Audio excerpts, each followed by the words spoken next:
Good evening, everybody, and welcome to the GSMC Hockey Podcast presented by the GSMC Sports Network. I'm your host, Garrison McDaniel, and we have a great show for you guys today where I'm excited to be talking about free agency, give some more updates throughout free agency as this is now day 3 of it, and I do apologize. I do have a little bit of a busted lip, so if you do see that on my bottom lip, no control over that. I also, going into my second segment of the night, talking about whether or not the Oilers have the best forward core in the NHL. I saw some things on Twitter that might suggest that I saw somebody post that they have the best forward core in cap history, which I think we need to be bringing it a little bit back there, the narratives. But I do think that it's a fantastic forward core, and is it good enough to be the best in the NHL this upcoming season? That'll be our second segment. Our third segment, we'll be talking about there is an abundance of players that re-signed with teams, and we'll just be talking about all of them, whether or not they're good. They're good contracts, as there were a few of them that really blew up the market on what was that, Monday, when day 1 of free agency was happening. I was caught up with the free agents going everywhere. Didn't talk about the resigning or the guys that re-signed, so we'll be doing that in the third segment. Our fourth segment, we're going to start a little series here on the GSMC Hockey Podcast, talking about we're going to start with the Anaheim Ducks, giving season previews for every one of the 30 NHL teams leading up into the NHL regular season. And then our fifth segment, we'll be talking about Tampa Bay Lightning extending Hedman and letting Steven Stamkos walk. So we're going to just be talking about the whole offseason for the Lightning, how weird it's been. It's a decision. It's a decision, all right. So we'll be talking about that in our fifth segment. But before we get into all of that, guys, as always, if you want to become a bigger part of the show than you already are, help support out the GSMC Podcast Network more than you guys already do just by watching. Use the tips and donations link at the GSMC at GSMCpodcast.net if you want to help us out. But with that being said, and without further ado, we're going to get right into the first segment of the night. And actually, before I get into the first segment of the night, little heads up here with the holiday that's coming up, 4th of July, of course, being tomorrow, and the 5th of July being a little, being a Friday, being kind of a day that a lot of guys are taking off. Here at the GSMC Sports Network, all of the show hosts are taking off for the next 2 days, so we're going to be pre-recording all of our shows for the next couple of days, including myself here at the GSMC Hockey Podcast. So I will have shows coming out for those 2 days. However, they will be pre-recorded, so if there's stuff I said in those shows, I recorded them earlier today, so if there's stuff that I said in those shows that are a little bit off, I do apologize. So we are gonna be getting right into this first segment here, talking about the NHL free agency and giving updates here. Alright, so I'm gonna just go from yesterday really and talk about the guys that did sign places. So where we left off, the most recent signing was, I believe, it was probably the most recent signing was, I don't know if I got to Shane Gostisbehere. I know I talked about Jeff Skinner. So on Monday, after things kind of trickled in here at the end of Monday, we saw that Shane Gostisbehere went to the Carolina Hurricanes on a $3.2 million AAV contract. That is a little bit of an overpay, in my opinion, for Shane Gostisbehere, but we'll see how he plays. He can always play better and improve from the recent years that he's had. TJ Brody got a 2-year deal with the Chicago Blackhawks. 2 years, $3.75 million per year deal there. Ilya Samsonov, a 1 by 1.8 in Vegas to probably be a backup goaltender to Adin Hill. Zemgus Girgensons went to the Tampa Bay Lightning at 3 years, $850,000 AAV. Adam Henrique re-signed with the Edmonton Oilers. We'll talk about that in the next segment. Some other big names that went. Cole Lind signed with the Dallas Stars, I believe, on a 2-way deal. You had, of course, Victor Hedman extend.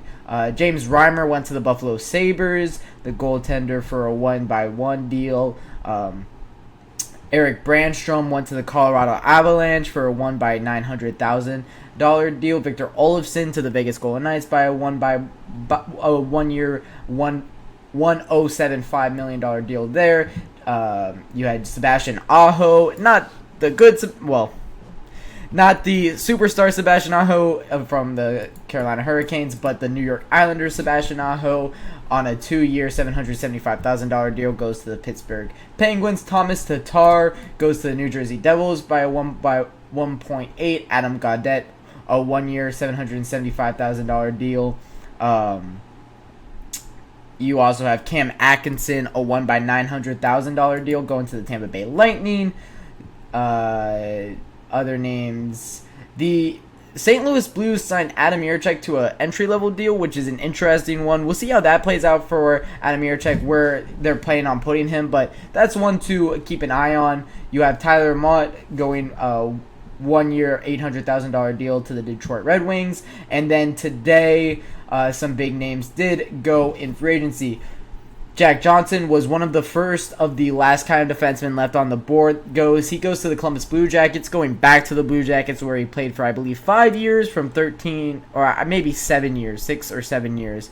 Of course, being dealt in that Jeff Carter trade to the Columbus Blue Jackets, decided to make a home there for a little while, going back there now when he's 37 years old after winning a Stanley Cup.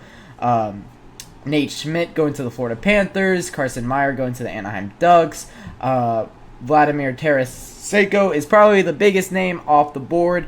Now going to the Detroit Red Wings at a 2-year deal, $4.75 million AAV.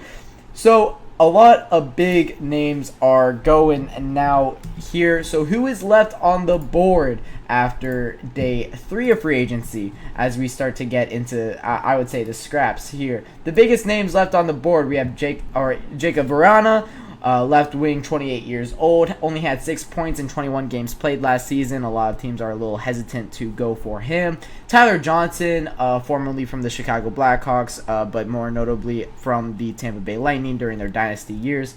Tyler Johnson, 33 years old, can play any position across a forward group, 31 points in 67 games played. He's going to be snatched up. He had a $5 million cap hit last season that I think will, of course, need to go down. That'll need to go down by a lot for him to get a contract, but we'll see where he ends up. Any team that needs a third-line winger should be calling up Tyler Johnson right now, because I do think that he can add to a team.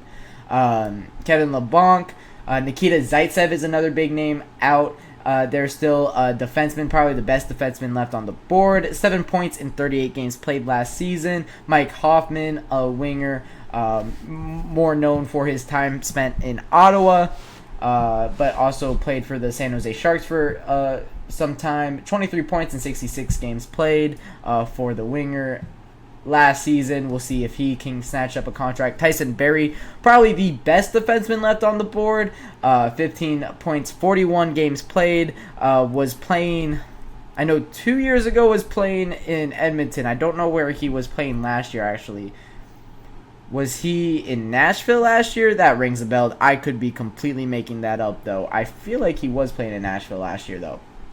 But for Tyson Barrie, I think if I was looking for a bottom six defense, or a bottom three defensive pairing, somebody to fill out that last line, I would probably call up Tyson Barrie. I think that he can be a fantastic acquisition, and I think now he'll come pretty cheap, around $2 to $3 million for a short term would make sense for Tyson Barrie.